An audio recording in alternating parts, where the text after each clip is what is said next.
Olá, meninos e meninas, eu sou a professora Isabel Vega, vou trabalhar hoje com vocês com interpretação de textos, mas antes eu queria pedir a vocês que se inscrevessem no canal do Que Concursos e que ativassem o sininho para vocês receberem notificações das próximas aulas. Tá legal? Então vamos lá!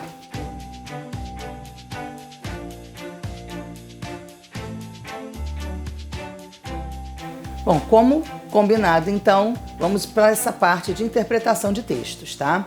Eu separei para vocês a aula em duas partes. Nessa primeira parte, a gente vai trabalhar com o que eu chamei assim de princípios, né? Princípios para a compreensão e interpretação de textos. É um pouquinho diferente a compreensão da interpretação, porque as questões de interpretação são questões mesmo assim de localizar no texto as informações em relação aos enunciados. Então é só checar. Você não precisa fazer nenhuma inferência, você não precisa concluir nada, né? Então é mais ou menos aquela coisa assim, Maria foi à feira, onde é que Maria foi, né? Então as questões de compreensão são muito assim simples. Mas as questões de interpretação, elas precisam um pouco mais do que só a localização das informações no texto. Mas tudo parte dessa localização. Então por isso que eu coloquei ali, compreensão / interpretação de textos, tá? E o que eu chamei de princípios? Bom, quando a gente pega uma questão de interpretação, a gente tem uns caminhos para seguir, né? Porque, por exemplo, se você pega uma prova e lê o texto, às vezes o texto é imenso, aí você lê o texto inteiro e a questão de interpretação fica perdida, porque você precisa localizar aquela informação da questão no texto. Então, às vezes vale a pena você olhar primeiro a questão para depois, então, ver no texto do que se trata, né? É uma maneira de você ganhar tempo, porque tempo é um grande inimigo na hora da prova, né? O relógio passando, o nervosismo, aqueles brancos miseráveis que dão na cabeça. E aí a questão de interpretação às vezes não é tão difícil assim, mas né, acaba fazendo você perder um tempo grande procurando no texto as coisas, né?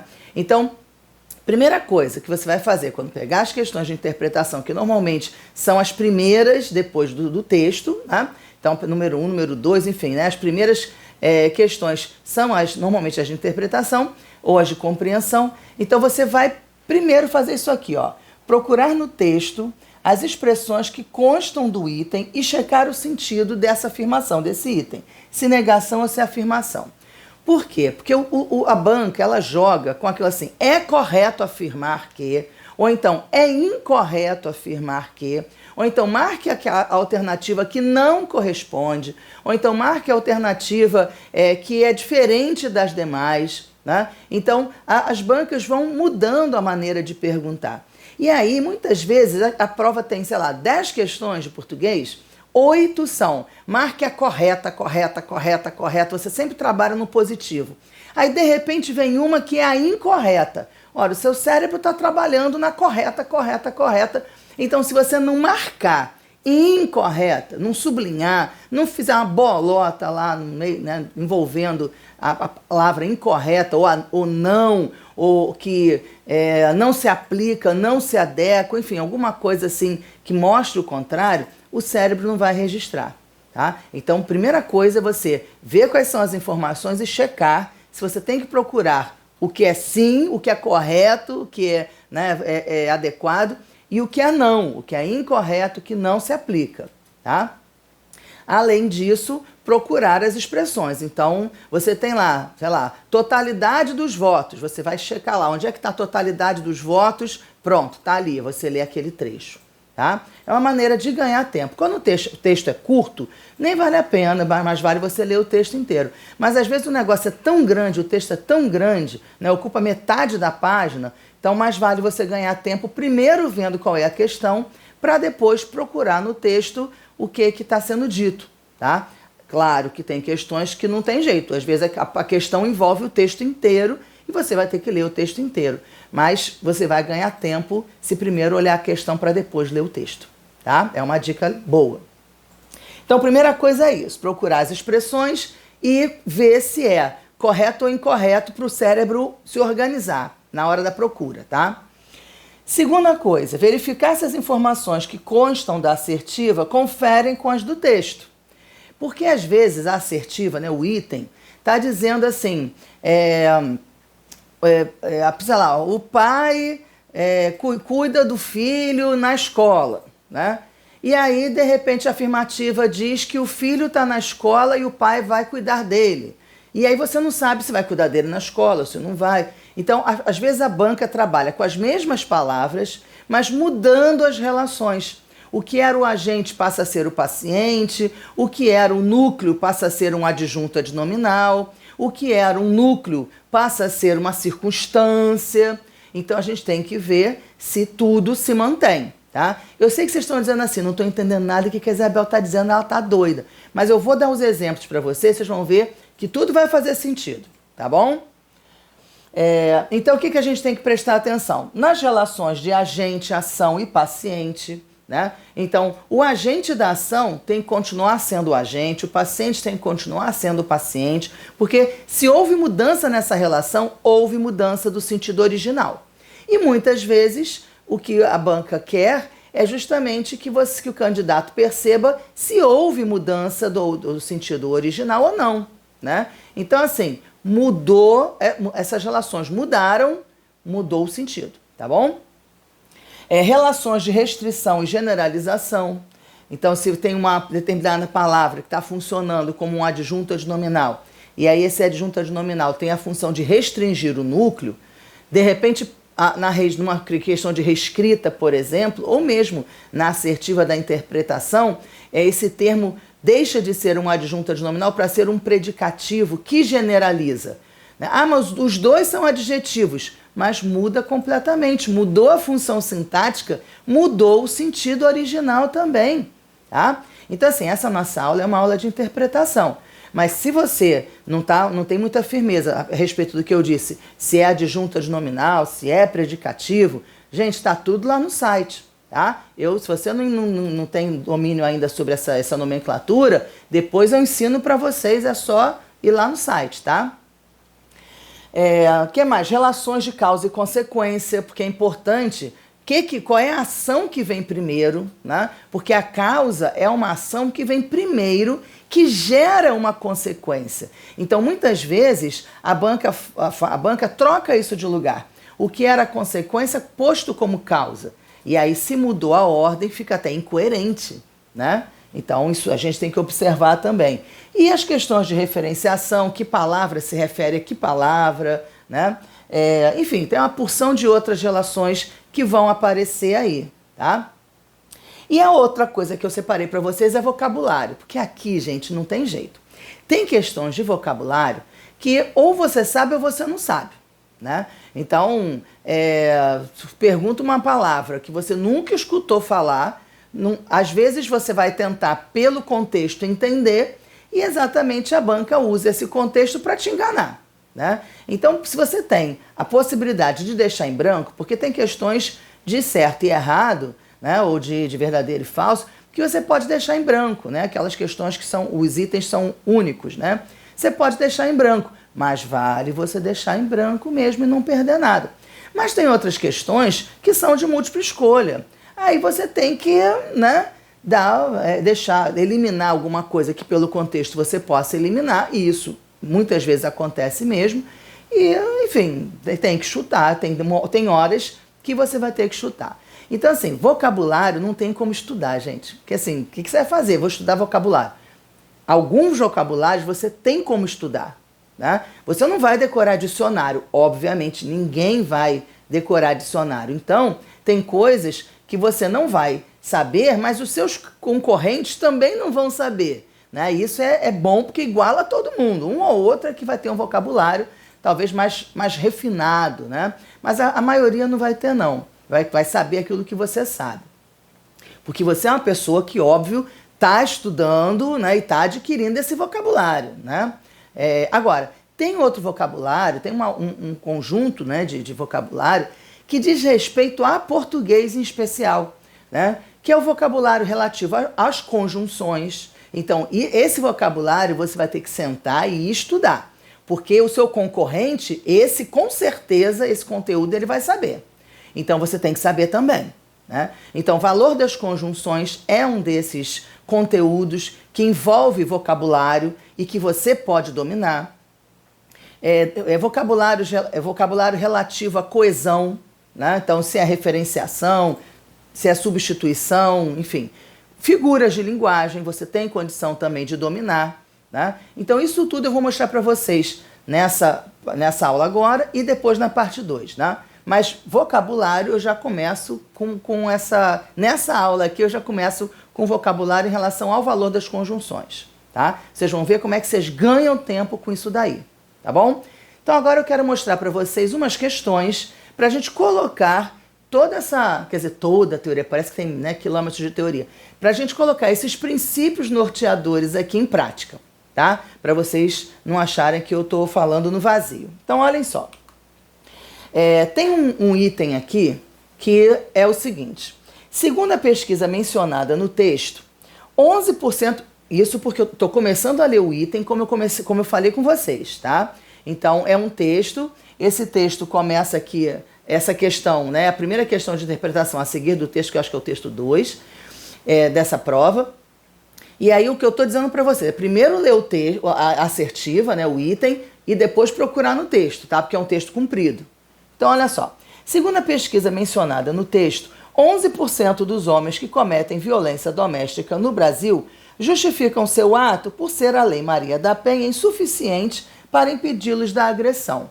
Bom, o que a gente vai fazer então? A gente já sabe que o texto traz para a gente uma pesquisa, porque essa pesquisa foi mencionada. Existe uma pesquisa, né? E a pesquisa vai trazer uma porção de dados. Esses dados vão ser expressos em porcentagens, como está aqui nessa assertiva. Então, olha, 11% dos homens que cometem violência doméstica. Bom, o que a gente vai fazer? Vai voltar para o texto e procurar onde é que está esse dado, né? 11%.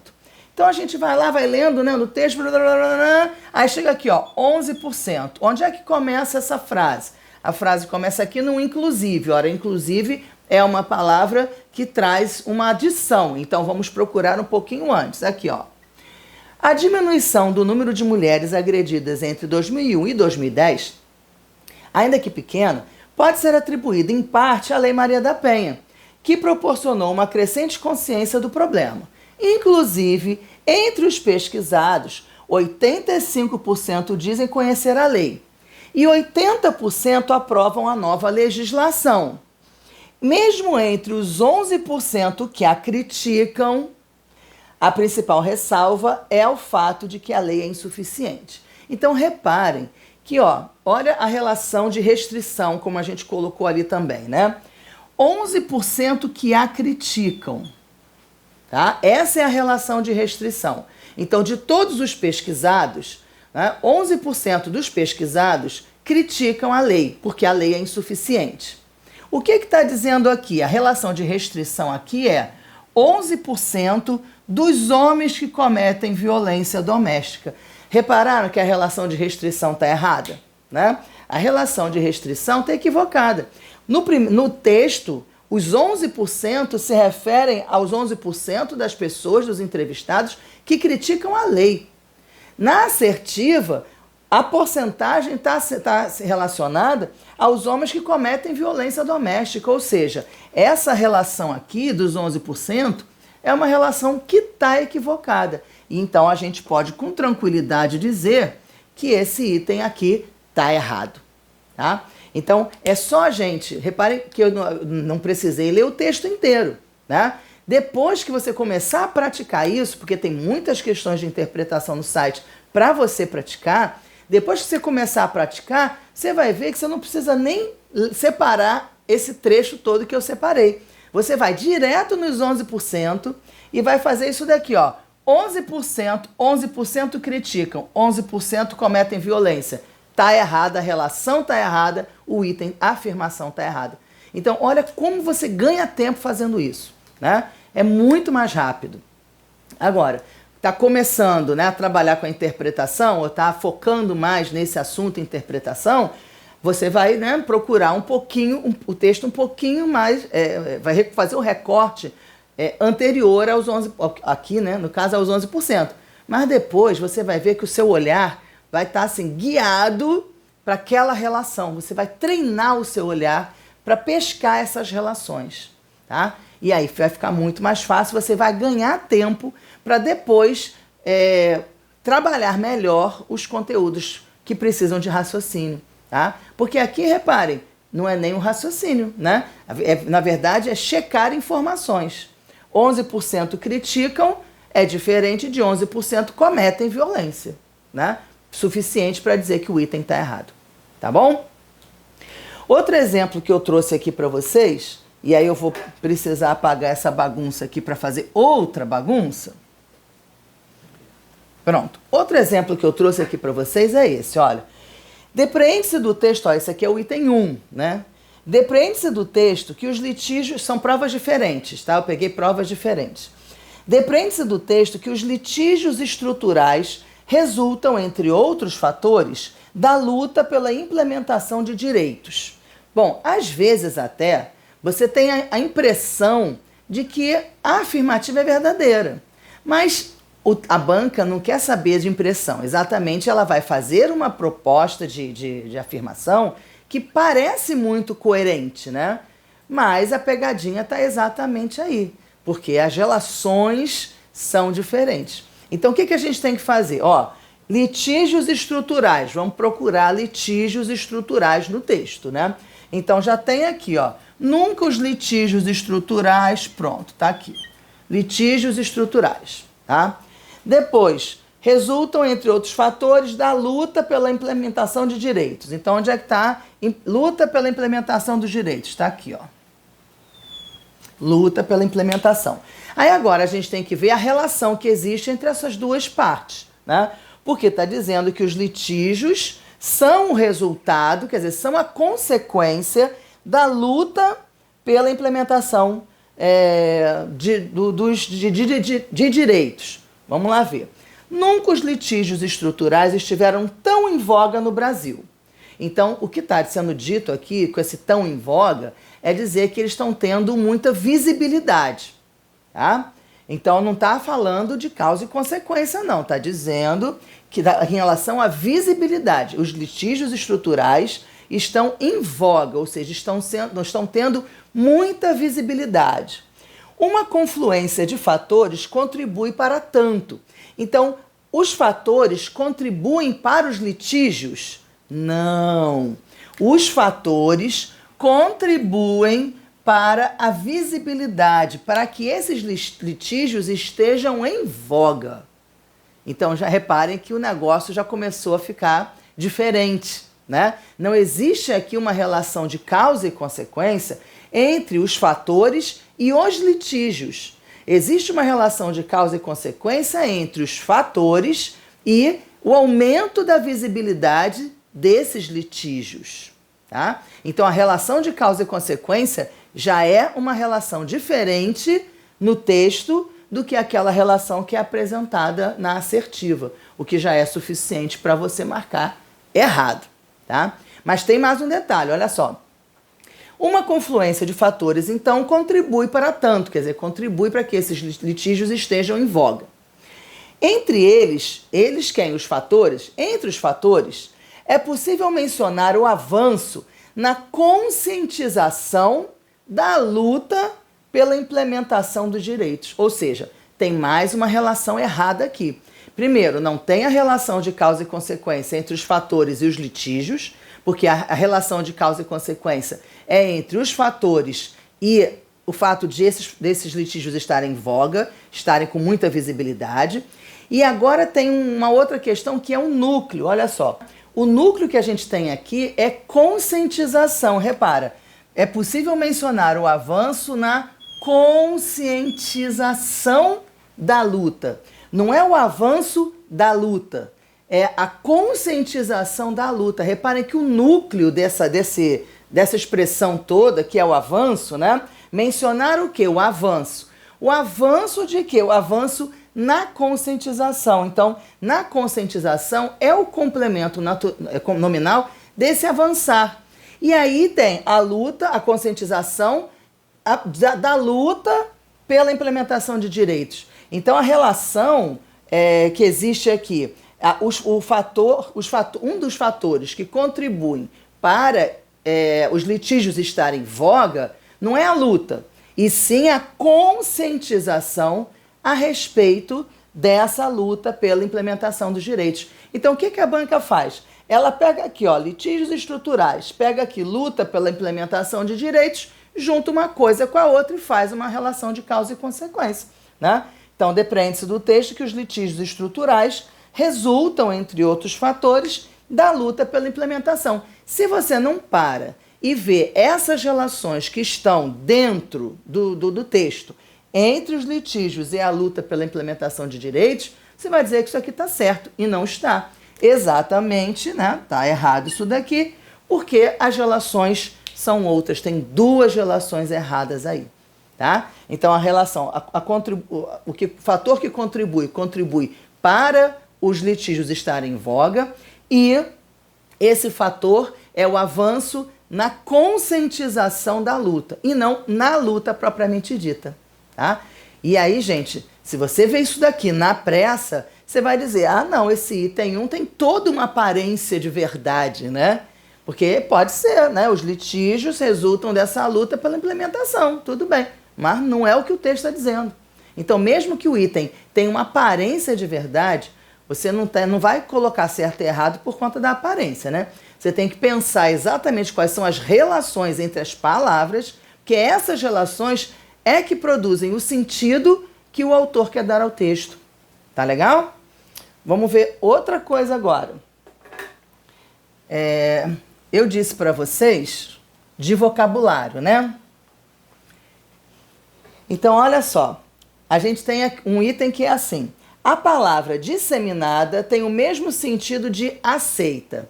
De cara, você já, né, questiona. Assim, disseminada é uma coisa assim que é difundida, que é propagada, né? Que é popularizada, né? Alguma coisa nesse sentido. Aceita não é necessariamente isso.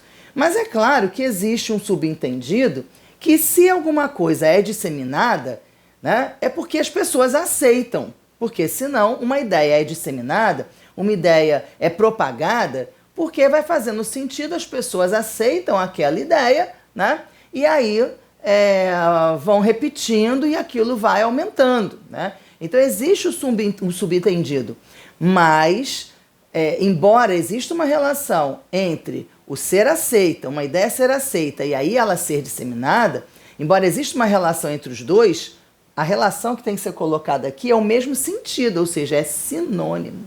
A gente precisa voltar então no texto só para conferir se existe essa ideia do subentendido. Vamos ver. Aí, claro, você procurou disseminada, você achou aqui no texto disseminada na frase que você vai, né? A teoria brasileira sobre o assunto, desenvolvida pelos estudiosos, apesar de existente, ainda não se pode dizer disseminada, ou seja, a teoria existe, mas ela não ganhou corpo, né? Ela não ganhou espaço ainda, ela não foi divulgada. Então, não significa que ela não tenha sido aceita. Ela pode até ter sido aceita por um grupo, mas ela ainda não foi popularizada para os demais. Então, aquela intuição, né, que a gente tem antes, que disseminada e aceita não são a mesma coisa, porque uma coisa é você aceitar e outra coisa é você passar adiante, né? Então, a gente vai dizer que não, está errado isso daqui, né? O aceita, não, nem nesse contexto é sinônimo de disseminada, tá? Vamos ver o outro item. Os sentidos e a correção gramatical do texto seriam mantidos caso se substituísse a forma verbal garante por assegura. Bom, aqui já é diferente, porque a gente, né, sabe, não, faz isso que eu te asseguro, faz isso que eu te garanto, né? A gente usa as duas formas como sinônimas na maior parte das vezes. Então, dificilmente isso aqui vai estar errado. Mas, gente, é questão de vocabulário. Vale a pena dar uma conferidinha no texto, porque às vezes o autor usou a palavra com outro sentido.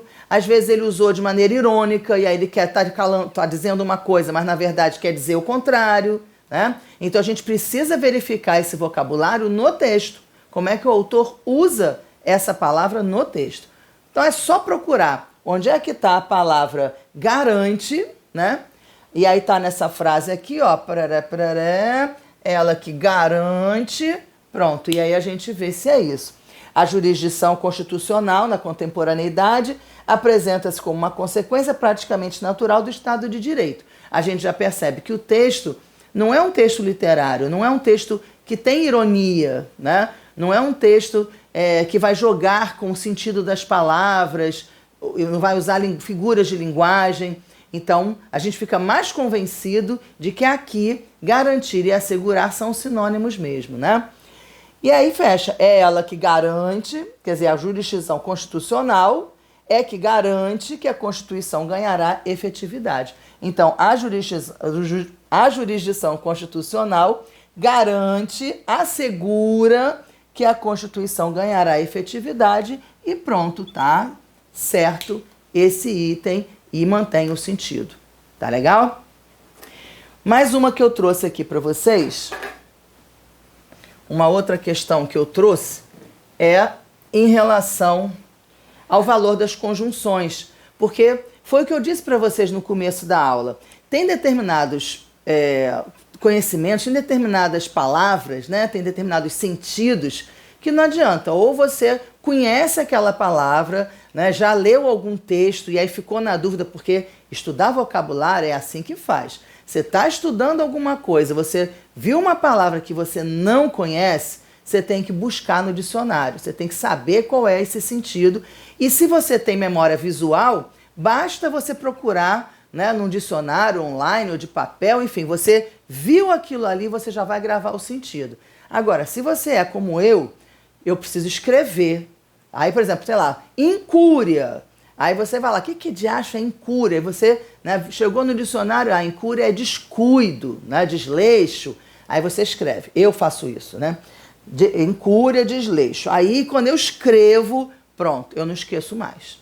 Tá? Então, cada um tem que dar o seu jeito de memorizar vocabulário. Porque quanto mais vocabulário vocês tiverem, mais segurança vocês vão ter e mais possibilidade de acertar as questões vocês vão ter também. Né? Vocabulário é bagagem, é aquilo, é o tempero. Né? Você vai cozinhar, você tem lá feijão com arroz. Né? Se você tiver uma bagagem maior de temperos, seu arroz, seu feijão vão ficar maravilhosos, né? Então, se você não tiver, dificilmente alguém vai gostar do seu feijão, do seu arroz, né? Então, você precisa ter vocabulário. Esse vocabulário faz parte da formação de qualquer pessoa que queira fazer um concurso público, né? Estudar vocabulário faz parte da formação. Não adianta só estudar a crase, estudar a acentuação, estudar a pontuação, porque sempre tem questão de vocabulário. E essas questões de vocabulário, claro, quando são palavras muito difíceis, né, é difícil para todo mundo. Mas assegurar, né, há outras palavras que realmente são de um vocabulário muito mais palpável. E aí você não pode errar. É o que acontece com o valor das conjunções. Valor das conjunções é conteúdo gramatical, não é só uma questão de vocabulário, né? É uma questão de conhecimento gramatical. Por isso que sempre tem, e às vezes em várias questões da mesma prova, esse conhecimento de valor das conjunções. Por quê? Porque testa o vocabulário do candidato e testa o conhecimento gramatical dele, né? O conhecimento de orações subordinadas, né? Ou coordenadas, enfim. Então reparem, olha, no trecho, o sentimento que ele pôs nos olhos e no rosto, não sei. Porém, a Virgem lançou de si o arco e a Uiraçaba e correu para o guerreiro. É um trechinho do Iracema. O elemento coesivo em destaque é a conjunção porém, né? Pode ser substituído sem perda de significado por, ora, se você não sabe, não estudou conjunções, aí você vai ter que pensar assim, bom, porém, o sentimento que ele pôs nos olhos, não sei, mas a Virgem lançou o arco, né? Mas aqui não tem mais. E aí você faz o quê com esse porém que você sabe que é igual a mais, mas não tem o mais aqui? né? Agora, onde é que entra o conteúdo gramatical? Você estudou que esse porém aqui é uma conjunção com sentido adversativo, ou seja, um sentido de oposição, e que tem como sinônimos, além do mais, o porém, o contudo, o todavia, o entretanto. Aí pronto, aí é fácil. Olha, você não gasta 3 segundos para fazer isso. Você viu, no trecho, o porém está destacado. Sinônimo de porém, todavia. Pronto, você não perde 3 segundos para fazer uma questão dessa, tá? Agora, se você não tem esse estudo ainda consolidado na cabeça, se você ainda não sentou para se apropriar desses conceitos, né, das conjunções e dos seus sinônimos, que não basta saber que o porém traz uma ideia de oposição, é uma conjunção adversativa. Você tem que saber os sinônimos desse porém, né? Questões assim, olha, você vai entrar no site, vai ter, sei lá, 1000 questões, mais, sei lá, quantas questões sobre isso. Então você vai conseguir estudar bastante, bater bastante esse conteúdo, tá? O porquê, por exemplo, você já gravou lá, porquê traz ideia de causa. Então, o porquê não substitui porém, né? O tanto que traz ideia de consequência, você não vai usar, né, para substituir uma ideia de oposição. O desde que pode trazer uma ideia de tempo, pode trazer uma ideia de condição, mas de qualquer maneira não substitui porém, né? Então, é um conteúdo, é um vocabulário que vocês precisam estudar e que é possível. Não é diferente de você ter que decorar um dicionário inteiro. Você vai decorar lá um bocado de palavras, tudo bem, são muitas palavras, mas aquele conteúdo vai te render muitos frutos e muito tempo. Você vai poupar muito tempo. Tá legal? Eu acho que tem mais uma questão aqui. Pois é, essa última questão que eu coloquei aqui para vocês parece um negócio assim de outro mundo. E quase é um negócio de outro mundo. Porque joga com a questão do vocabulário, né? Mas tem uma esperteza nessa questão aqui que diz respeito ao vocabulário e à interpretação de textos. Então a gente fecha essa aula, essa parte aqui, com essa questão. Olha que coisa curiosa. Considerando o significado contextual, essa questão é da mesma prova daquela da Iracema, lá da Virgem dos Lábios, né? de Mel, que a gente viu na questão anterior. A Virgem lançou de si essa Virgem, que é a Iracema, a Virgem dos Lábios de Mel, né? Então é da mesma prova. Considerando o significado contextual das palavras no texto, então olha só, o que é significado contextual? Às vezes, a palavra não tem no dicionário aquele sentido. Mas no texto, a pessoa acaba usando, dando assim, ainda mais no texto literário, né, como é o Iracema, do José de Alencar. E aí, se você não sabe quem é Iracema e nem quem é José de Alencar, você está precisando estudar um bocadinho de literatura, tem aula lá também sobre isso, né, no site. Mas quando a gente tem questões de literatura, muitas vezes o autor se vale, claro, da função poética das palavras e desse significado contextual. Não é o significado dicionarizado, mas é um significado que no contexto o leitor é capaz de entender. Tá? Então, naquele contexto, as palavras são sinônimas, só naquele contexto. Tá? Então é isso, considerando o significado contextual das palavras, ou seja, as palavras dentro daquele texto. Tá? O trecho rumor suspeito quebra a doce harmonia da sesta. Então, o que é a sesta? A pessoa está dormindo, né? Aquela sesta que você tira depois do almoço, quando pode, né? Então, tira aquela cestinha lá depois do almoço, às vezes é dentro do ônibus, às vezes é no metrô, né? Não tira aquela cestinha lá, aquela boca aberta babando, né? Então, rumor suspeito quebra essa doce harmonia da sesta. Bom, pode ser substituído sem prejuízo de sentido por, é o trecho inteiro. Então, a gente tem, o que é o rumor? Rumor é um barulho, né? É um barulho meio indefinido, mas é um barulho. Ora, se você já sabe que esse rumor, algum barulho quebrou a tranquilidade do sono, porque é isso que o autor quis dizer aqui, né?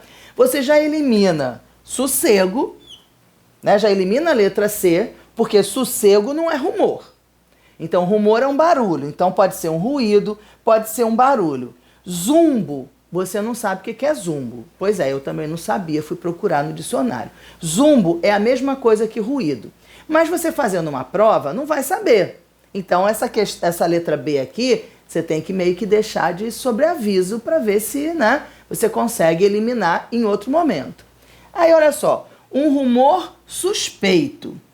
Ou seja, um rumor suspeito é um barulho indefinido, mas que pode trazer algum perigo, né? Então, é um rumor que inquieta, mas ao mesmo tempo é um rumor que você não sabe. Não é um barulho de uma abelha, não é, né, um barulho de folhas balançando com o vento. É um rumor, é um barulho que você não conhece, né? Por isso ele é suspeito. Você não conhece. Então, olha, um ruído estranho. Pronto, estranho cabe aqui. É claro, mas suspeito não é a mesma coisa que estranho. Não é a mesma coisa mesmo. Mas, considerando o significado contextual, a gente pode dizer que um rumor suspeito é um barulho estranho, sim. É uma coisa esquisita, um barulho indefinido, tá? Agora, zumbo insuspeito. Pronto, já está errado aqui. Porque se aqui é suspeito e aqui é insuspeito, in significa não suspeito, né? O in significa não. Então eu já eliminei, mesmo sem saber o que era zumbo, eu já eliminei a letra B no insuspeito, tá? Então ficamos aqui com um ruído estranho e com um barulho normal. Ora, um barulho normal assustaria alguém que está dormindo? Não. Então, o suspeito aqui pode ser um significado contextual de normal? Não, não pode. Porque se ele é suspeito, ele não é de todo dia, ele não é normal. Então, reparem que só nas duas primeiras palavras, a gente já marcou o nosso gabarito aqui, que é a letra A, né? Independente do resto. Aí você viu a letra A, ruído estranho, quebra, o nectário harmônico da sesta. Aí você acha assim, nossa, que questão difícil. O que é o diacho desse nectário harmônico dos infernos aqui? Não é nada, simplesmente nectário é o néctar, é o mel, é o doce. Pronto, tá aqui, né? E harmônico aqui não quer dizer a mesma coisa que harmonia, porque o harmônico aqui, o harmônico como substantivo, diz respeito à música, né? Diz respeito a um instrumento, né? Parecido com um órgão, ou então a notas musicais. Então, isso é o harmônico, né? Então, não é a mesma coisa, mas pode ser um significado contextual, quer dizer, aquela melodia que embala o sono, né? Então, a harmonia da sesta pode ser aquele som que embala o sono? Pode. De qualquer maneira, muitas vezes, quando a gente tem uma questão de múltipla escolha, você não marca aquela que está absolutamente certa. Às vezes, você tem que marcar aquela que está menos errada. Ou é aquela que tem menos erros, né? Quer dizer, que está mais próxima do acerto, ou se for para marcar a incorreta, aquela que tem mas está mais próximo do errado, né? Então, às vezes a gente marca o mais próximo daquilo que o item está querendo. E aqui, ó, rumor suspeito não é insuspeito, não é sossego e não é normal. Então, se o nectar é harmônico, isso aí não interessa. O que interessa é que o rumor é ruído, suspeito é estranho e a letra A é o gabarito, tá? Então, às vezes é uma questão que parece difícil porque traz uma porção de palavras que não são parte do seu cotidiano. Às vezes, ó, na inteligência, você sabendo duas palavrinhas que não são palavras tão complicadas assim, né? No contexto aqui a gente consegue definir bem essas palavras, você ganha uma questão, tá? Então, a interpretação, questões de interpretação, questões de compreensão, são questões que, claro, dependem da leitura, sim, da sua leitura atenta, mas dependem mais ainda de você pensar como é que as palavras, como é que o autor estabeleceu as relações dentro do texto, que as palavras se relacionam, né? O autor vai escrevendo as palavras e vai entrelaçando as palavras. Então, uma questão de interpretação coloca o candidato diante desse entrelaçamento. né? O candidato precisa perceber a estrutura do texto. Questões de interpretação são também questões de estrutura do texto, de perceber como é que o texto foi formado, tá? Então, acho que com esses 3 princípios aí, você consegue fazer uma boa prova acertando as questões de interpretação, tá bom? Até a próxima!